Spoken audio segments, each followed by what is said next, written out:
What's up guys, here we are at Prism Supply. Today we're gonna walk you through our floating front and rear rotors. We'll start by talking about the product itself, what it fits, and then we'll eventually get into installing it on the shop Sportster here. I believe this is 1990 1200 Sportster. So we have two options. We have a front rotor and a rear rotor. So when you get the product from us, it's gonna come packaged like this. Open this up.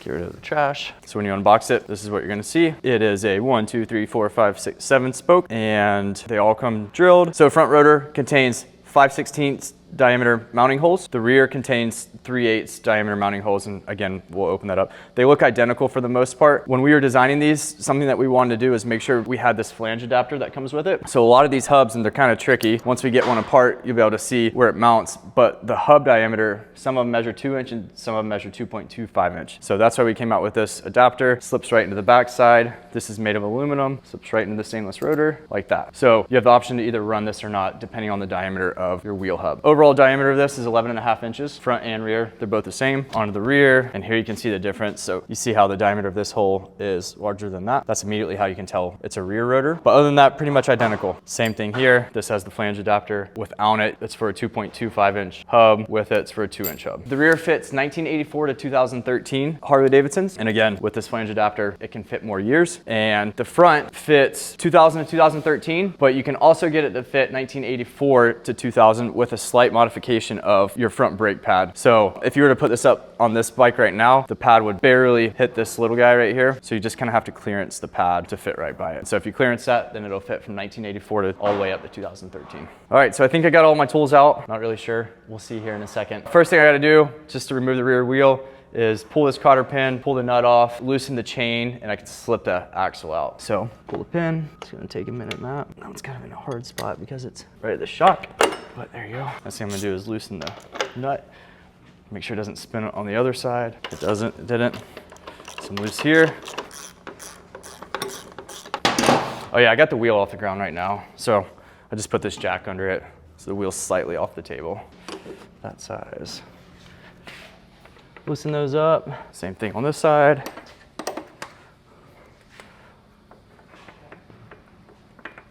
Get the chain all sorts of sloppy. That helps you. And then I'm gonna push the axle through, hopefully. See, I forgot a mallet. That's tool number one. That's the one I want. Tool number two. Punch.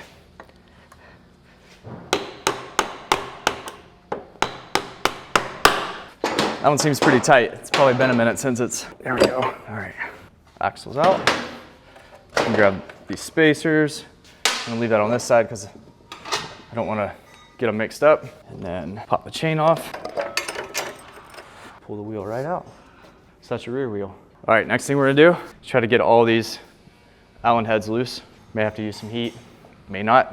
Put it against my torso and I can pull directly against. Ooh, that's tight.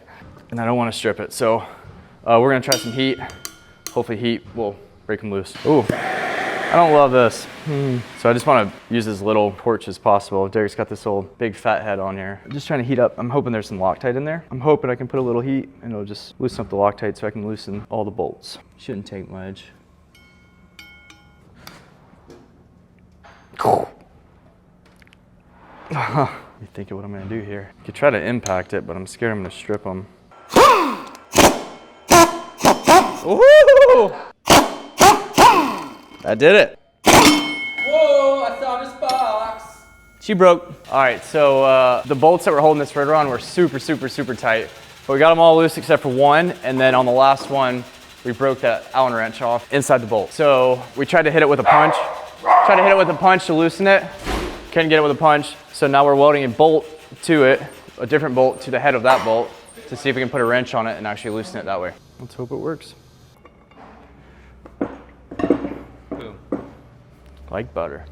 Should be easier than this, but if for some reason it's not, and you know somebody that can weld, this will work. And that's really hot, so I don't want to touch it, but there you go.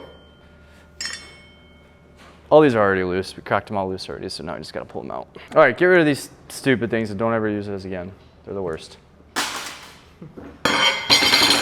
All right, so I'm grabbing the rear rotor. I'm also grabbing these new hardware. Test that with the, see exactly. That's why we have this flange. It fits right over that, nice and tight.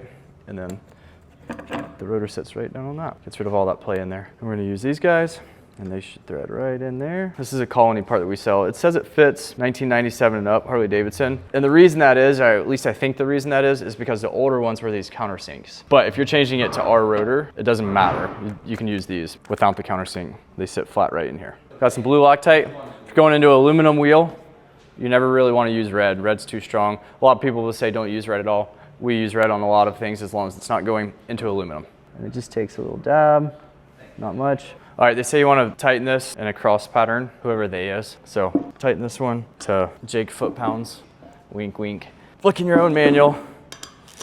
Make sure you follow the torque specs. There you go. She's in.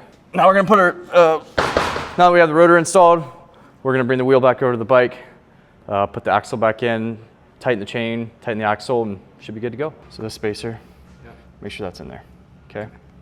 And you guys can go ahead and check wheel bearings and all that while you have it out. That probably makes the most sense. In this case, we know ours are good. Don't forget this one, right? It slips right in there. Make sure you got axle adjusters in there too. All right, so I just slipped the chain on and I'm gonna slip the axle through like that. Then on the other side, make sure everything's somewhat straight and aligned.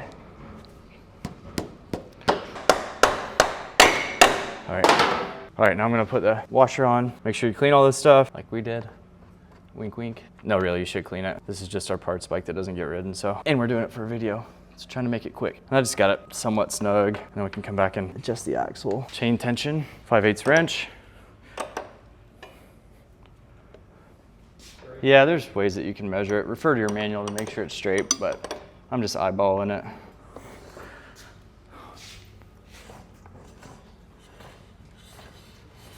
Cool. I think my wheel's pretty straight. My chain's tight. Now I'm gonna tighten my axle and put the pin back through the nut on the axle right here, and it should be done. Make sure the other side doesn't spin.